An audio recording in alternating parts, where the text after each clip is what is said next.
Dobar dan, moji prijatelji. Evo, danas imaju 10 dana. Moram njima očistiti unutra.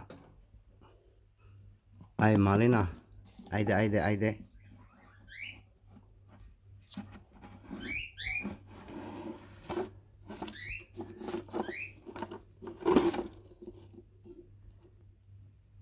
Lepi, ajde idemo.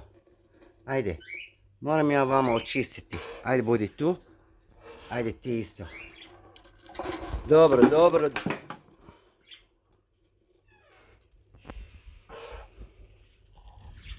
Evo, to su oni.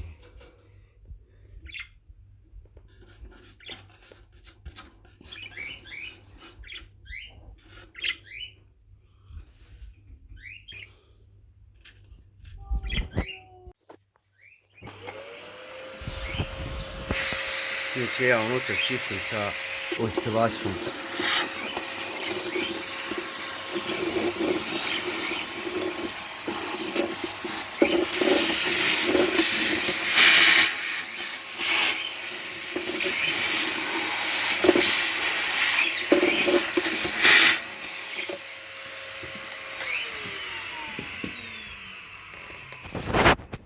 I onda na kraju kada očistim,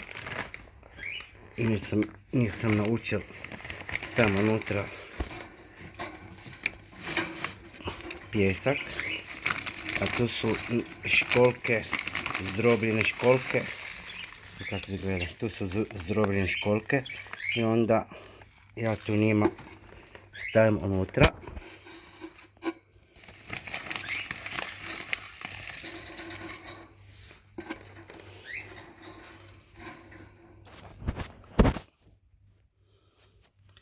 Da se vidi bolje, unutra stavim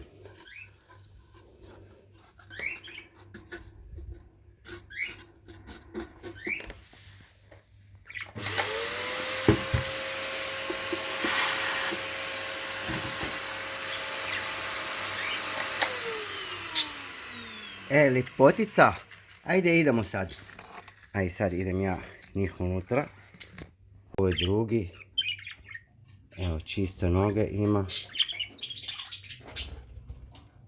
Čiste noge.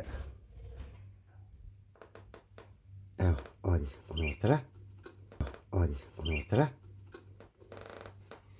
Evo, sad zatvaram.